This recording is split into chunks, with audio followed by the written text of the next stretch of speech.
마태복음 11장 25절에서 30절 말씀입니다.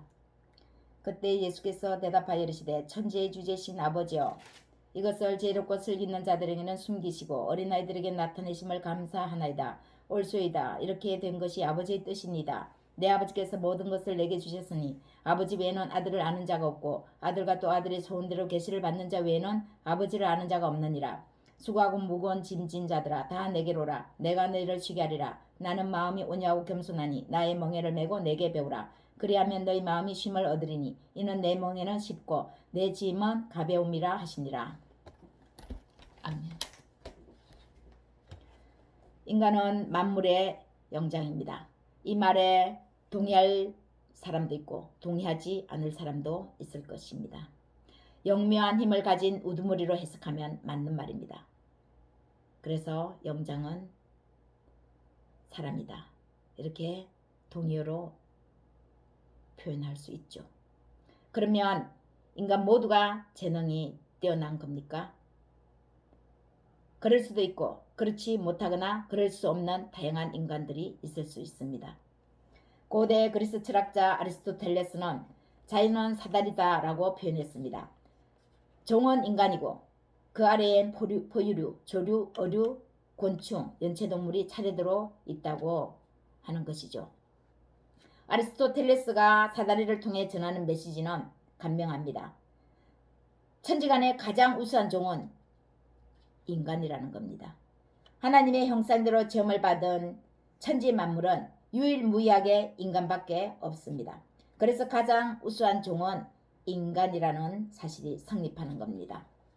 그런데 하나님의 형상인 인간이 하나님의 지시에서 그물망에서 벗어나면 어떻게 되겠습니까? 어쩌면 가장 포악한 동물 중 하나로 전락할 수도 있습니다. 맨 위에 있는 종이 인간이 아니라 사다리 맨 밑에 있을 수 있는 인간이 될 수도 있다라는 거죠. 그래서 하나님은 지속적으로 가능케 하도록 하나님을 더 이상 우리를 과처럼 버려두지 않으시고 그 아들 예수님을 보내주셔서 우리가 하나님과 교통하도록 만들어 주셨습니다. 예수님은 십자가의 주로서 우리에게 죽음을 두려워하지 않도록 사망을 영원히 패하셨습니다. 그래서 우리는 예수님과 함께 죽음을 친구같이 걸어갈 수 있게 되었습니다. 세상을 사랑으로 바라볼 수 있는 동기는 죽음이라는 미지의 세계를 통해 먼저 우리에게 보여주신 예수 그리스도의 사랑, 희생 때문이었습니다. 그분은 성령의 능력으로 부활하셔서 이제는 하나님 보좌 우편에서 자신의 뒤를 이어 영원한 그 나라에 입성할 하나님의 자녀를 위해 지금도 기도하고 계십니다. 그분은 영으로서 우리와 함께 하시면서 하늘의 온갖 보화를 매일의 우리의 삶에 끌어다 주십니다. 우리는 오늘도 그래서 주님의 공급하심으로 숨을 내쉬며 귀하게 생명을 이어가고 있습니다. 예수님이 기도하셨습니다. 하나님 아버지의 뜻인 응답을 가지고 우리에게 알려주십니다. 그런데 아버지께서 이 하늘의 모든 뜻을 예수님께 위임하셨다고 말씀합니다. 아들을 완전히 신뢰하고 아들을 온전히 아는 아버지만 그 아들한테 모든 것을 맡길 수 있는 것이죠. 온전히 믿을 수 있으니까요. 또 그 모든 것을 아버지로부터 위임받은 아들은 아버지를 온전히 알 수 있는 것입니다. 아버지로부터 모든 것을 위임받았으니까. 그 다음 아버지와 아들 외에 모든 것을 알 수 있는 사람이 있다는 것이 오늘 예수님이 기도하시고는 우리에게 하늘의 뜻을 알려주시는 내용입니다. 아버지와 아들, 그 외에 모든 것을 알 수 있는 사람은 아들의 소원대로 계시를 받는 사람입니다. 그 사람은 아들을 아는 것처럼 아버지를 역시 알 수 있다고 합니다. 누구입니까? 어떤 사람입니까? 고린도전서 2장 1절에서 2절 형제들아 내가 너희에게 나아가 하나님의 증거를 전할 때 말과 지혜의 아름다운 것으로 아니하였나니 내가 너희 중에서 예수 그리스도와 그가 십자가에 못 박히신 외에는 아무것도 알지 아니하기로 작정하였습니다. 1장 18절 십자가의 도가 멸망하는 자들에게는 미련한 것이요 구원을 받는 우리에게는 하나님의 능력이라. 아버지께서 아들의 소원대로 계시를 받는 사람은 십자가에 못 박히신 예수 그리스도 그 아들을 믿는 사람이라는 것입니다. 그 외에 아는 것은 하늘로부터 주시는 예수 그리스도를 아는 것이 아닌 것입니다. 오직 십자가에 못 박히신 예수님을 통해 아버지를 알 수 있고 아버지는 아들의 소원대로 또 하나님의 자녀로 그들을 인정한다는 것입니다. 그 사람이 어린아이들입니다. 십자가에 못 박힌 예수님을 아는 사람이 바로 어린아이들입니다. 이 어린아이들에게 하늘의 뜻을 열어보이시고 구원으로 인도하시는 것이 아버지의 뜻이라는 것입니다. 이것이 예수님의 기도 내용의 요약입니다. 이에 비해 하늘의 뜻이 영원히 숨겨지는 사람이 있습니다. 지혜롭고 설기 있는 자들입니다. 예수님 당시에 지혜롭고 설기 있는 사람들이 누구입니까? 율법을 많이 알고 가르치는 율법학자들입니다. 그런데 율법은 하나님이 주신 계명인데 왜 이토록 이러한 율법학자들을 향해 질타하시면서 더 나아가 거기 그대로 머무르고 더 나아가지 않으면 하늘이 끝내 열리지 않을 것이라 말씀하시는 것입니까? 율법은 믿음이 오기 전까지의 역할입니다. 율법 자신의 역할은 믿음의 때까지 믿음이 오면 자신은 물려나야 되는 거죠. 하늘이 열리게 될 믿음의 때까지 모든 사람은 율법 아래 사실상 갇힌 것입니다. 더 이상 우리에게 천국문으로 들어갈 그 문으로 인도하지 못하는 율법은 믿음으로 어렵다함을 받도록 하기 위해 믿음 아래에 놓여있는 것이 율법입니다. 그런데 예수님 시대에는 율법학자 대부분이 바리새인들과 그 파에 속한 사람들이었습니다. 이들은 율법의 근본 정신에서 점점 벗어났습니다. 그러다 보니 율법을 사용해야 할 하나님의 백성이 오히려 율법의 노예가 되었습니다. 모세가 전해준 기존 율법은 변질했습니다. 율법은 선한 것인데 그 율법을 선하게 사용하면 좋은 것인데 오히려 그 율법이 올무가 되어서 사람들을 올가맨 거죠. 율법학자들은 율법이 지시하는 것들을 부지런히 연구했고 빈틈없는 율법으로 사람들에게 일상생활에 적용하도록 했습니다.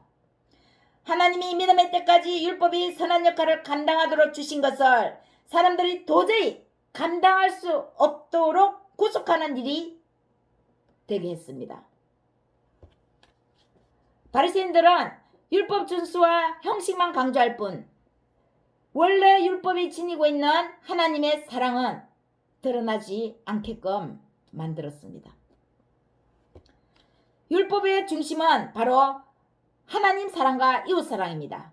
모세의 율법이 이와 같은 것이죠. 하나님 사랑과 이웃 사랑. 예수님은 이 율법의 완성자로서 오셨고요. 그래서 예수님도 모세의 십계명을 두 가지로 요약해서 하나님을 내 몸과 같이 하나님을 내 몸과 정성과 뜻을 다해서 사랑하고 내 이웃을 내 몸과 같이 사랑하라. 예수님이 이 율법으로 오셨습니다. 완성자로 오셨습니다. 그래서 예수님은 그들에게 율법의 완성자로서 바리새인들이 잘못 해석하고 있는 율법을 새롭게 하나님 사랑과 이웃 사랑이 율법의 완성임을 그 완성이 예수님 자신임을 끊임없이 선포하시고 가르쳐 주셨습니다. 예수님은 율법을 부정한 것이 아닙니다. 형식적 율법으로 인간의 삶을 올가매고 옥죄이는 그들의 잘못된 사고를 질타하셨습니다. 율법을 질타하신 것이 아니라 율법주의를 질타하신 것이죠. 그러나 진짜 질타를 하신 중요한 이유는 그들을 구원하기 위한 예수님의 사랑함이었습니다. 그들은 지혜롭고 슬기 있는 사람들입니다. 물론 스스로에게 갇혀있는 지혜로움이죠. 스스로를 완고하게 만드는 슬기롭다고 하는 슬기로운 사람들입니다. 오늘 본문에서 예수님이 이들을 향해 구원의 손길을 내미십니다. 그 율법주의에 머무르지 말고 예수님은 예수께로 나오라고 초청하십니다. 구원의 요청을 하십니다. 수고하고 무거운 짐진 자들아 다 내게로 오라. 내가 너희를 쉬게 하리라. 나는 마음이 온유하고 겸손하니 나의 멍에를 메고 내게 배우라. 그리하면 너희 마음이 쉼을 얻으리라. 멍에하면 나쁘게 생각될 수 있습니다. 멍에는 예수님이 하나님의 아들로서 아버지의 뜻에 순종하여 하늘의 뜻을 이루는 삶을 사신 것처럼 우리 또한 예수님께 그 말씀에 의해 예수님과 함께 동행하며 걸어가는 것을 말씀하시는 것입니다. 그것이 나의 멍에다라고 말씀하시는 겁니다. 십자가에서 우리를 대신해서 우리의 모든 죄와 허물을 짊어지고 가신 예수님은 우리에게 평탄의 길, 평화의 길을 열어주셨습니다. 그분 예수님을 의지해서 따라가면 우리 앞에 홍해가 가로막고 있어도 높은 산이 우뚝 솟아 있어도 갈라지고 무너져 없어지는 것입니다. 그래서 예수님의 멍에는 우리의 삶에 우리의 인생길에 푸른 초장 쉴만한 물가로 가는 것이 됩니다. 오히려 그 율법으로 예수님 자신을 십자가에 못 박도록 고발한 모든 사람들까지도 이해해주고 포용하는 예수님의 그 온유함과 그 겸손함은 우리의 것이 되는 것입니다. 율법을 아는 것이 중요한 것이 아니라 지키는 것이 중요합니다. 아무리 지키다가도 어쩌다 율법 하나 아주 작은 것 하나 지키지 못하면 다시 우리는 구렁텅이에 처박힙니다. 우리는 율법이라는 무거운 짐을 지고 우리의 인생길을 그 먼 길을 어떻게 갈 수 있겠습니까? 갈 수 없습니다. 오늘 예수님이 이 예수님 시대의 바리새인들에게 말씀하시는 것입니까? 오늘 우리에게도 예수님이 말씀하십니다. 율법주의에 빠지지 말라고, 율법의 무거운 짐을 내려놓으라고 말씀하십니다. 우리는 이 율법을 지고 우리의 인생길을 걸어갈 수 없습니다. 너무 무거운 짐입니다. 갈 수 없습니다. 영원한 구원의 그 천성문으로는 더더욱 들어가지 못합니다. 지켜도 다 지킬 수 없는 율법을 완성하신 은혜의 율법이신 예수 그리스도를 사랑하시기를 바랍니다. 그분이 못 박히신 십자가의 도를 믿으십시오. 수고하고 무거운 모든 짐이 벗겨지는 것은 그 어떤 곳도 아니고 율법도 아니고 더더욱 율법주의도 아닌 십자가의 도입니다. 이것은 믿음으로만 가능합니다. 성경 너무 알려고 애쓰는 것보다 성경 말씀을 믿음으로 받아들였으면 좋겠습니다. 사랑하는 여러분, 내가 많이 아는 지혜를 내려놓고 슬기로움을 내려놓으시기를 소망합니다. 우리는 사도 바울과 같이 날마다 죽습니다. 오늘도 이 믿음으로 살 수 있기를 소망합니다. 그리고 혹 예수님을 처음 영접하는 분들이 계십니까? 그동안의 세상 무거운 모든 짐 예수님의 십자가의 도 아래에 내려놓을 수 있기를 축복합니다. 그러면 예수님이 그 짐 이미 다 졌다고 말씀하실 겁니다. 말씀이 말씀 그대로 믿어지는 성령의 역사가 있으시기를 축원합니다. 여러분, 멀다면 멀고 짧다면 짧은 우리의 인생길, 그 길 예수님과 함께 동행하며 걸어갑시다. 무거운 짐은 곧 우리의 생각입니다. 우리의 사고방식입니다. 이 생각 다 내려놓고 예수님과 함께 심 같은 인생길을 걸어갑시다.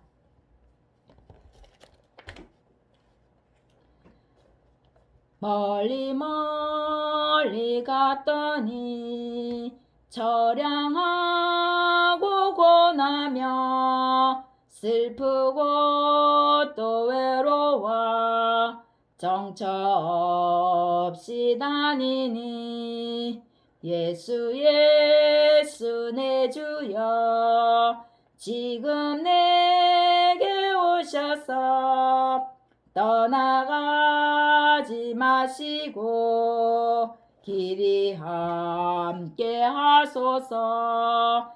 다니다 가실 때에 쓸쓸한 것만 나도 홀로 있게 마시고 주여 보호하소서. 예수 예수 내 주여 지금 내게 오셔서 떠나가지 마시고 길이 함께 하소서. 아멘. 하나님 아버지, 너무 멀리 갔다가 이제야 주님께로 예수님께 돌아왔습니다. 아버지 하나님, 우리가 많이 안도가하는 지혜, 지식, 그 모든 것은 우리의 완고함이었습니다. 우리의 완고함 때문에 예수님을 주로 우리 마음에 영접하지 못했습니다. 우리 이 불충한 죄인을 용서하시고 하나님 아버지, 이제 영원토록 예수님과 함께 걸어가는 우리의 인생길이 되게 하여 주시옵소서. 예수께로 나오는 모든 이들을 하나님 마음껏 복 내려 주시고 하늘의 그 뜻을 나타내 보여 주시옵소서. 감사드리옵고 우리 주 예수 그리스도 이름으로 축복하며 기도드리옵나이다. 아멘.